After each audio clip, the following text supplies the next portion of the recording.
আজ এসেছি আমি সুমন ব্যানার্জির বাড়ি। কারণ উনি শুনেছেন আপনারা অনেকেই যে বীরভূম থেকে যে ইতালিতে গিয়েছিলেন, আমাদের বীরভূমের মুখ উজ্জ্বল করেছে। তো আমরা ওনার বাড়ি এসেছি। তো আমরা যাব ওনার বাড়ি, আপনাদের একটু দেখানোর চেষ্টা করছি একেবারে। তো চলুন। সুমন, নমস্কার হৃদয়দা। ভালো আছো? একদম একদম। তো আমাদের আপনি সুমন, কেমন আছেন? আমাদের সুমন বাবু। তো যা হোক, আমরা আজকে আড্ডা আড্ডা দিব, আড্ডা দেওয়ার জন্যই এসেছি। তো চলুন আড্ডা দেওয়া যাক। চলো। আসুন। আমি বাড়ির ভিতরে প্রবেশ করলাম। প্রবেশ করার পাশাপাশি আমাকে বসার জায়গা করে দিল। তো আমার ছোট্ট একটা গিফট, সেই গিফটটা আমি সুমনবাবুর হাতে তুলে দিলাম। উনি গিফটটি পেয়ে খুব খুশি, খুব খুশি দেখালেন বা ভালো লাগলো বললো। এবার আমরা আজকের আড্ডা শুরু করব। বসার জায়গা দিয়েছে আমাদের। আচ্ছা শোন, তোমাকে একটা বিষয়ে বলার আছে যে আমরা সবসময় একটা কাজ করি। যেমন কাজ, তুমি একজন স্কুল টিচার, তো স্কুল টিচার হয়ে হঠাৎ কি মাথায় এলো যে বাইরে যেতে হবে? এটা কি করে এলো মাথায়? হ্যাঁ, স্কুল টিচার ভীষণ ভীষণ একটা ভালো কাজ, সমাজ গড়ার কাজ। অনেক ছোটতে আমি একবার পড়েছিলাম রাশিয়ার এক জেলা স্কুলের টিচার, তিনি রকেট আবিষ্কারের প্রথম ধাপটা সম্পন্ন করেছিলেন। তো আমারও মনে হতো যে স্কুল টিচার ইচ্ছে করলেও অনেক কিছু পারে এবং বিশ্বকে দেখানোর মতন কোনো উদ্ভাবনী কাজ বা আবিষ্কার করতেই পারে। তো সেই হিসেবে মনের একটা জেদ ছিল যে যতই স্কুল টিচার হই বা যা কিছু হই, আমার নিজের মধ্যে যেটুকু শক্তি, ক্ষমতা, সামর্থ্য রয়েছে তা দিয়ে যদি দেশের নাম উজ্জ্বল করার জন্য বিশ্ব মঞ্চে কখনো কিছু করতে পারি, তাহলে সেটা আমার জন্য বিরাট একটা পাওয়া হবে। সেই হিসেবেই বাইরে যাওয়ার ইচ্ছা একটা ছিল এবং সেখানে যে যে জায়গায় আমি দেশকে আর কি প্রতিনিধিত্ব করতে পারবো দেশের। না, এখানে সবথেকে ভালো লাগে তোমার সঙ্গে আমার পরিচয় যত সম্ভব 2018 সাল। একটা ভারতবাসী হিসাবে আমি নিজেকে গর্বিত মনে করি। তো এটা একটা সত্যি খুব সমস্যাজনক পথ ছিল, কিন্তু সেটাকে একেবারে এমনভাবে উনি চেষ্টা করেছেন যে কি না, আমাকে এটা করতেই হবে। যে এই জেদটা কোথা থেকে এলো? এটা তো একটা মানুষের নিজস্ব শক্তি, আত্মবিশ্বাস। পৃথিবীতে আর কিছু থাকুক না থাকুক, যদি একজন মানুষের আত্মবিশ্বাস থাকে তাহলে আর জেদ থাকে, তাহলে সে অসম্ভবকে সম্ভব করতে পারে। এই কথা আমি স্বামী বিবেকানন্দের মুখ দিয়ে শুনেছি, আমি বাবাজি মহারাজের বাণীতে শুনেছি এবং অনেক অনেক বড় মনীষীদের মুখ থেকেও শুনেছি, তাদের বই পড়েছি। তো ছেলেবেলা থেকে খুব বিরাট সোনার চামচ মুখে নিয়ে আমার জন্ম হয়নি এবং বলা যায় যে প্রায় দারিদ্রতার সাথে লড়াই করতে করতে আমার বড় হয়ে ওঠা। সেখানেই বিভিন্ন ধাপে নিজেকে বড় করে তোলা বা পরবর্তী ধাপে এগোনোর জন্য একটা লড়াই বরাবরই করে এসেছি যে কিভাবে আরেকটু এগোনো যায়, কিভাবে আরেকটু এগোনো যায়। তো সেই লড়াই করার অভ্যাসটা আগে থেকে হয়েই ছিল, কিন্তু যখন আমার গবেষণা এবং এই কাজগুলোকে আমি বিশ্বের দরবারে একবার প্রেজেন্ট করার জন্য মনে মনে ঠিক করি এবং অজস্র সমস্যা এর মধ্যে আর কি আসে, যে ভিসা পাওয়ার সমস্যা, তারপর ফান্ডিংয়ের সমস্যা ইত্যাদি। আমার মনে হয় যে আর যাই হোক, আমি যেন আমার তরফ থেকে 100%টা দিতে পারি, যেন কোনো জায়গায় কোনো কমতি বা খামতি না থেকে যায়, যে আমি আমার আরেকটু চেষ্টা করলেই হয়তো ব্যাপারটা হয়ে যেত, কিন্তু আমার তরফ থেকে এই চেষ্টাটা আমি করলাম না, ছেড়ে দিলাম। ছেড়ে দেওয়ার এই মানসিকতার জন্য আমার এটা মিস হয়ে গেলো, এটা যেন কোনোভাবেই না হয়। এবং জানি যে ইচ্ছে থাকলেই উপায় হয়, তার জন্য নিজের সমস্তটা দিয়ে এই লড়াইটা আমি করার চেষ্টা করেছি, যে শেষ পর্যন্ত এক মুহূর্ত সময় থাকলেও হয়তো কোনোভাবে হয়ে যাবে।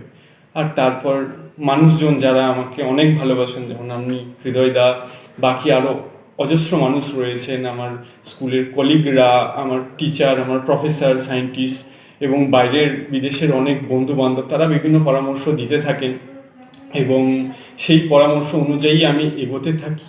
এবং বাকিটা তো আপনারা সকলেই জানেন যে আমি দেশের হয়ে সৌভাগ্যবশত একটা জায়গায় প্রতিনিধিত্ব করার সুযোগ পেয়েছি এবং আমার গবেষণাগুলোকে বিশ্বমঞ্চে তুলে ধরার আর কি। একটা যেটা আমরা বারবার দেখেছি, তোমার একটা ফেসবুক করেছিলে, সেখানে দেখেছিলে যে লিখেছিলে, বা আমরাও দেখেছিলাম যে তোমার একটা ভিসার যে প্রবলেমটা, সে ভিসার প্রবলেমটা কিভাবে সলভ হলো। মানে এটা তো একটা বিশাল একটা সমস্যার মধ্যে পড়ে গিয়েছিলেন, সেটা কিভাবে তোমার হলো বা কিভাবে করলে তুমি? হ্যাঁ, ভিসা পাওয়ার ক্ষেত্রে আমার একটু সমস্যা হয়েছিল, যেহেতু আমার যে ফান্ডিং, যে স্পন্সরশিপ, সেটা আসার পরে খুব কম সময় ছিল এবং তারপর আমি ভিসার জন্য অ্যাপ্লাই করি। সেহেতু আমার হাতে খুবই কম সময় ছিল এবং সেনজিন ভিসা বা ইউরোপের কান্ট্রিগুলোর জন্য ভিসা পাওয়ার একটা নির্দিষ্ট সময়সীমা থাকে, ডেট অফ ট্রাভেল আর ভিসা অ্যাপয়েন্টমেন্টের মধ্যে। সেই দুটো ডেটের মধ্যে আমার সময়সীমা খুব কম ছিল, প্রায় 7 দিন মতো, অথচ ওরা 15 দিন ছাড়া দেয় না। তো এই সমস্যার জন্য আমি ফেসবুকে পোস্ট করি যে এই সমস্যা কিভাবে আমার সমাধান হতে পারে, এবং অজস্র মানুষ নানা রকম সমাধানের উপায় বলার চেষ্টা করেছেন বিভিন্নভাবে, এবং আমি ব্যাপারটাতে লেগেছিলাম। এবং বিদেশে ইতালিতে যারা যারা কনভেনার অর্গানাইজার রয়েছেন এবং ওই দেশের যারা সায়েন্টিস্ট রয়েছেন, তারা বিভিন্ন বিশ্ববিদ্যালয় থেকে আমার তরফে আমার জন্য আর কি কনসুলেটকে এবং এম্বাসিকে বারবার মেল করতে থাকে যে ইন্ডিয়ার প্রতিনিধি এবং একজন সায়েন্টিস্ট আমাদের এখানে স্পিকারভাবে যেন ওনার ভিসাটা ইস্যু করা হয়, যেন উনি যেন পেয়ে যান আর কি। বারবার ওনারা কিন্তু ইটালিয়ান এম্বাসি বা কনসুলেটকে মেল করেছেন, এবং ভারতবর্ষেরও বিভিন্ন সায়েন্টিস্ট আমার হয়ে আর কি মেল করেছেন। আমি তো মেল করেইছি অবশ্যই, এবং বারবার রিপিটেড মেল করেছি, বারবার গিয়েছি এবং অবশেষে কনসুলেটে গিয়ে দেখা করি এবং তারা বিষয়টা বুঝতে পারেন। এবং সবশেষে যেদিন আমার জার্নি 11th আওয়ারে, মাত্র 2 ঘন্টা আগে, এয়ারপোর্টে ঢোকার 2 ঘন্টা 2 আগে আমি আমার ভিসা পাই ইতালিয়ান এম্বাসি থেকে, এবং তাও সেনজেন ভিসা। 32 কান্ট্রিজ, ইউরোপিয়ান কান্ট্রিজে আমার মাল্টিপল এন্ট্রি দিয়ে দেওয়া হয়, এবং এটা একটা বিরাট প্রাপ্তি। এবং শেষ মুহূর্তে একদম প্রায় রুদ্ধশ্বাস জয়ের মতো আমি বুঝতে পারি যে যাওয়ার 1 ঘন্টা আগে যে ফাইনালি হয়তো আমি যাচ্ছি এরকম। তার আগে পর্যন্ত ভিসা না পাওয়ায় ব্যাপারটা পুরো অনিশ্চয়তার মতো ছিল। এবং শুধু যে আমার জন্য তা নয়, এরকম ওখানে বেশ কিছু খেলোয়াড়ের সাথেও আমার সাক্ষাৎ হয়, যারাও বলে যে আমেরিকাতে একটা ইন্টারন্যাশনাল আর কি টুর্নামেন্টে আগের দিনের ইভেন্টে তারা পার্টিসিপেট করতে পারেনি, পরের দিনের ইভেন্ট থেকে আর কি করেছে। এরকম ভিসা আন্তর্জাতিক ইস্যু তো হয়ই আর কি বিভিন্ন, কিন্তু সৌভাগ্যবশত অনেক লড়াই, অনেক মানুষের সাপোর্ট, অনেক শুভেচ্ছা, এবং বিদেশের ইতালিতে যারা ইন্টারন্যাশনাল অর্গানাইজার ছিলেন সেই দেশের বিশ্ববিদ্যালয়গুলো থেকে এবং রিসার্চ ইনস্টিটিউটগুলো থেকে, তাদের কোঅপারেশনের দ্বারা, ইন্ডিয়ান সায়েন্টিস্টদের কোঅপারেশনের জন্য, তাদের মেল আবেদন অনুরোধের জন্য ফাইনালি আমার ডেট অফ ট্রাভেল যেটা ছিল ফ্লাইট বুকিং, সেই দিনেই আমি মাত্র 1-1.5 ঘন্টা আগে ভিসা পাই এবং তারপর আমার গন্তব্যের উদ্দেশ্যে রওনা দিই। তখন মনে হচ্ছিল না যে 1 ঘন্টা বা 1 মিনিট 5 মিনিট সেকেন্ডের যে দাম, সেটা মনে হচ্ছিল না? একদম একদম, সেই সময় মনে হচ্ছিল যে মানে সময়টা সত্যি 1 মিনিটের কতটা দাম, 1 ঘন্টার কতটা দাম, মানে সময়কে ভীষণ দামি মনে হয়েছে। যে কটায় ফ্লাইট আর কতক্ষণে আমি, প্রতিটা মিনিটের জন্য আমাকে প্ল্যান করতে হচ্ছে, পুরো প্ল্যানিং করতে হচ্ছে যে আমি আগে 10 মিনিটে কোন জায়গায় পৌঁছাবো, কিভাবে আমি যাবো। আর মানে কলকাতাতে যে সময় আমি ভিসা পেলাম ভীষণ জ্যাম আর কি, তো সেই সময় আমাকে পুরো প্ল্যানিং করতে হচ্ছে যে কিভাবে যাব, আমি ট্যাক্সিতে যাব না মেট্রোতে যাব, এইভাবে কত তাড়াতাড়ি আমি যদি 10 মিনিট আগে পৌঁছতে পারি, 5 মিনিটের মধ্যে টাইমের মধ্যে পৌঁছতে পারি, তাহলেই অনেকটা আর কি। তো শেষ পর্যন্ত নার্ভ স্ট্রং রাখার আর কি ব্যাপার, যাতে নিজের পাকিস্তান আর ইন্ডিয়া ম্যাচের মতো। আমি সুমন বাবুর মুখ থেকে শুনলাম যে উনার একেবারে প্রথমে আমাদের ভারতবর্ষের হয়ে বা ইন্ডিয়ার হয়ে প্রথমেই কিন্তু বক্তব্য ছিল, যে স্পিচটা দেবে সেটা প্রথমেই। তো সেক্ষেত্রে কোনো সমস্যা তৈরি হচ্ছিল কিনা? হ্যাঁ, সমস্যা বলতে তো ওই বলা হয় যে গ্যালারিতে বসে খেলা দেখা একরকম আর মাঠে নেমে খেলা আরেক হ্যাঁ, রকম। হ্যাঁ, হ্যাঁ। তো প্রথম দিনেই আমার বক্তৃতার আর কি রাখা হয়েছিল, এবং সেইটা একটা ভীষণ চ্যালেঞ্জের ব্যাপার। ওখানে গিয়ে দেখি যে আমার ল্যাপটপের যে আর কি কারেন্ট নেওয়া বা চার্জ দেওয়ার যে পিন, সেটা ওদের দেশে কোনোভাবে সাপোর্ট করছে না আর কি। মানে সুইজারল্যান্ড, ইটালি, ইউরোপিয়ান বিভিন্ন কান্ট্রির চার্জিংয়ের প্লাগ কিন্তু ইন্ডিয়ান বা চায়নার প্লাগের চাইতে আলাদা হয়। তো এটাই একটা কারণ আমাকে বেশ কিছু জায়গা একটু মডিফিকেশন করা বা আরও কিছু কাজ ছিল, বাকি ছিল আর কি, সেইটা করা, এবং ফাইনালি সেটা কমপ্লিট করে নিয়ে তারপর আমার বক্তৃতা দেওয়ার এই কাজটা। তো সেইটা একটা চিন্তার বিষয় হয়ে গিয়েছিল, কিন্তু পৌঁছানোর পরে ওনাদের অর্গানাইজারকে বলার পরে তারপর তারা একটু ব্যবস্থা করে নিয়ে আমার জন্য স্পেশাল অ্যাডাপ্টার দেওয়ার পরে আমি মানে আমার কাজ কমপ্লিট করে নিলাম সেই সমস্ত প্রিপারেশন নিয়ে, এবং ফাইনালি কিভাবে কি হবে সেই নিজের মেন্টাল প্রিপারেশন চলতে থাকলো। ততক্ষণে আর কি অনুষ্ঠান প্রোগ্রাম শুরু হয়েছে, একটা আলাদাই অভিজ্ঞতা। বিভিন্ন দেশের বিভিন্ন সায়েন্টিস্ট এসেছেন এবং তারা মিট করছেন যে ইন্ডিয়া থেকে কে এসেছে। আমি জানি ইন্ডিয়াতে অনেক অনেক বড় বড় সায়েন্টিস্ট আছেন, তবুও আমি মানে ভীষণ সৌভাগ্যবান যে ভারতবর্ষের হয়ে ওখানে একমাত্র প্রতিনিধি হিসেবে উপস্থিত থাকার সুযোগ পেয়েছি। যেই মঞ্চে এর আগে 145 জন নোবেল বিজয়ী আর কি বিজ্ঞানী বক্তৃতা রেখেছেন, অংশগ্রহণ করেছেন, যার মধ্যে প্রায় 100 জন নোবেল পুরস্কার প্রাপ্ত হওয়ার পরে বক্তৃতা রেখেছেন এবং প্রায় 45 জন বা 42 জনের মতন বিজ্ঞানী ওখানে বক্তৃতা দেওয়ার পরে নোবেল পুরস্কার মানে প্রাপ্ত হয়েছেন। এবং যেই মঞ্চে পোপ উঠে প্রতি বছর শান্তির জন্য আর কি বক্তৃতা দেন, এবং স্বয়ং ডিরাক যে যার কিছু ইকুয়েশন নিয়ে আমার গবেষণা, তিনি নিজে বহুবার এসেছেন এবং তার নামাঙ্কিত ওই হল ডিরাক হল, সেখানে ওঠার একটা আলাদাই অনুভূতি, যে যার ইকুয়েশন নিয়ে আমার কাজ, যিনি নিজে এখানে এসেছেন, বহুবার বক্তৃতা দিয়েছেন, যার নামাঙ্কিত ডিরাক ইকুয়েশনটা সম্পূর্ণ লেখা আছে ওই প্ল্যাটফর্ম বা মঞ্চের স্টেজের ঠিক নিচটাতে আর কি। সেখানে সমগ্র বিশ্বের সব পতাকার মধ্যে ভারতবর্ষের জাতীয় পতাকা রয়েছে, প্রতিনিধি হিসেবে উপস্থিত থাকতে পেরেছি বলে, 11th আওয়ার অবধি ভিসা পেয়ে গিয়েছি বলে, তো ভীষণ ভালো লাগছিল। এবং তারই মধ্যে সমস্ত প্রোগ্রামের মাঝে মাঝেই নিজেরও মেন্টাল প্রিপারেশনটা রাখতে হচ্ছিল যে কিছু সময়ের পরে আমার বক্তৃতাটা আছে, এবং আমার বক্তৃতাটা ছিল ওই দীপাবলির রাত্রিতেই, 31শে অক্টোবর।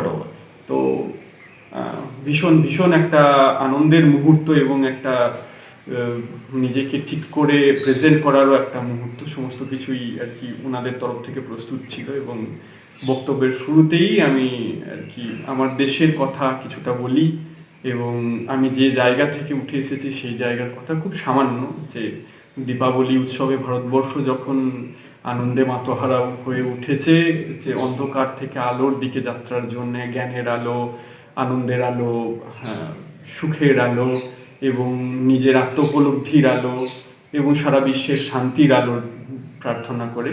তো সেই মুহূর্তে আমি বিশ্বমঞ্চে ভারতবর্ষের হয়ে বক্তৃতা দিতে উঠেছি। সকলকে ভারতবর্ষের তরফে হ্যাপি দিওয়ালি উইশ করি এবং সকলের জীবনে, সমস্ত সায়েন্টিস্ট থেকে সারা বিশ্বের সকলের জন্য ভারতবর্ষের তরফে শান্তি প্রার্থনা করি। এবং তারপরে আমি আমার প্রেজেন্টেশনের মানে শুরু করার দিকে যাই, এবং সকলেই প্রায় নিস্তব্ধ হয়ে শুনছিলেন আর কি, যে কি বলতে চাইছি আমি আমার সমস্ত করার মানে প্রেজেন্টেশনের মধ্যে দিয়ে। এবং তাদের ভালো লাগে সৌভাগ্যবশত যে আমার কাজ, আমার প্রেজেন্টেশন, আমার যে সমস্ত গবেষণা রয়েছে তার যা ইন্টারপ্রিটেশন কিভাবে কাজে লাগতে পারে এবং ভবিষ্যতের ফিউচার স্কোপ কি রয়েছে, এর উপরে আরও কি কাজ করা যায়। এবং ডিরাক ইকুয়েশন নিয়ে আমার যে কাজগুলো রয়েছে সেখানে সাক্ষাৎ ডিরাকের বন্ধু উপস্থিত ছিলেন, অনেক অনেক বরিষ্ঠ আর কি সায়েন্টিস্ট, ইটালির আর কি, জিকিজি, অ্যান্টোনিও জিকিজি। উনি ফেমাস ইটালিয়ান সায়েন্টিস্ট, সারা বিশ্বের সকলেই জানে আর কি অ্যাস্ট্রোনমির। তো তিনি ডিরাকের বন্ধু, সেই ডিরাকের বন্ধু এত বড় সম্মানীয় সায়েন্টিস্ট, তিনি অডিয়েন্সের মধ্যে বসে আমার বক্তৃতা শুনছেন। আমার জন্য ভীষণ আর কি আনন্দের মুহূর্ত। এবং আরও সারা বিশ্বের সমস্ত দেশের প্রায় তাবড় তাবড় বিজ্ঞানীরা উপস্থিত ছিলেন অডিয়েন্সে। আর এখানে মনে হয় ভারতবর্ষ থেকে শুধু একমাত্র প্রতিনিধিত্ব তুমি করছিলে তো? হ্যাঁ, ভারতবর্ষ থেকে আমি যাওয়ার। আর এটা সত্যি খুব মজার বিষয় যে সর্বকনিষ্ঠ ভারতবর্ষ থেকে সর্বকনিষ্ঠ মানে উপস্থিত যতগুলো ব্যক্তি ছিল ব্যক্তিবর্গের মধ্যে সর্বকনিষ্ঠ ছিলেন, তাই তো? একদম, আমি সবার জুনিয়র ছিলাম স্পিকারদের মধ্যে ওখানে, এবং ওই জন্য অনেক ভালোবাসাও পেয়েছি যে ভারতবর্ষ থেকে খুব ছোট বয়সের তরুণ একজন এসেছেন গবেষক। এবং ইউএসএ, রাশিয়া, চেকিয়া, ইটালি, জার্মানি, আরও সমস্ত দেশের, জাপান, সমস্ত দেশের সায়েন্টিস্টরাই আমাকে ভীষণ স্নেহ করেছেন, ভীষণ আর কি ভালোবেসেছেন, এবং প্রতিটা মুহূর্তেই আমি কি করছি কি না করছি তার খবরাখবর আর কি রেখেছেন। সামহাও সুইজারল্যান্ড থেকে যখন আমি ইতালিতে আসছিলাম, আমার লাগেজের যে ব্যাগ সুইজারল্যান্ড থেকে ইটালির প্লেনে আর কি তোলার কথা ছিল, ওনারা কোনোভাবে আর কি মিস করেন ওটা, এবং আমার লাগেজ রয়ে যায় সুইজারল্যান্ডেই। এবং বেশ কয়েকদিন প্রায় সুইজারল্যান্ডে থাকার পরে ওনারা এয়ারপোর্ট অথরিটি বলেছিল আমরা পৌঁছে দেব, তো কয়েকদিন দেরি হয়, তারপরে ইটালিতে আমার কাছে আর কি পৌঁছে। ততদিনে সমস্ত সায়েন্টিস্টরা প্রায় ব্যাকুল, মাঝে মাঝেই এক এক ঘন্টায় ঘন্টায় বিভিন্ন সায়েন্টিস্ট এসে জিজ্ঞাসা করে তোমার লাগেজ পাওয়া গেল কিনা। বিভিন্ন জন খুব আনন্দ মজা করছিলেন, মানে খুবই ভালোবেসে এবং নানা রকম পরামর্শ দিচ্ছিলেন। এবং এগুলো সত্যিই প্রাপ্তি শুধু আমার জন্য নয়, আমি মনে করি আমার দেশের জন্য। সারা বিশ্ব যে ভারতবর্ষকে এত ভালোবাসে, তাই জন্য আমি এই ভালোবাসাটা পেয়েছি। আমি যৎসামান্য যতটুকু কাজ করতে পেরেছি। স্বয়ং নিউটন যেখানে বলেন আর কি যে এত বড় জ্ঞান সমুদ্রের তীরে আমি সামান্য নুড়ি বালি পাথর কুড়োচ্ছি, তো আমি আর কতটুকু বলবো যে আমি কি বড় কাজ করেছি। কিন্তু তারই মধ্যে আমার সামর্থ্য অনুযায়ী যতটুকু করার চেষ্টা করেছি, তাই দিয়েই দেশের প্রতিনিধিত্ব করার। আজকে আমরা সুমন বাবুর একটা ছোট্ট বাইট নিলাম। এটা আমাদের প্রতি রবিবার রবিবার দেখানোর চেষ্টা করব যে আমরা রবিবার রবিবার এসে, কারণ আমিও একটু কাজে ব্যস্ত থাকি, উনিও কাজে ব্যস্ত থাকেন, তো সেই হিসাবে আমাদের এই এপিসোড মতম ভাবতে পারেন বা পর্ব ভাবতে পারেন। এই পর্বটা আমাদের মোটামুটি এক পর্বে তো শেষ করা যাবে না, মোটামুটি 4-5টা পর্ব হয়ে যাবে। তো আপনারা এইটা দেখতে থাকবেন। আমার চ্যানেলটা একটু অবশ্যই আপনারা ফলো করবেন, আমি আপনাদের লিংক পাঠিয়ে রাখবো। আর আশা করি ইউটিউব চ্যানেল আমার ছোট চ্যানেল, বড় চ্যানেল না, কিন্তু দেখতে থাকবেন। আমাদের বীরভূমের ছেলের এটা একটা ছোট্ট ব্রাইট নিলাম আজকে। নমস্কার, সাপোর্ট করবেন, পাশে থাকবেন। আজ এই পর্যন্ত, আবার নতুন ভিডিওতে দেখা হবে।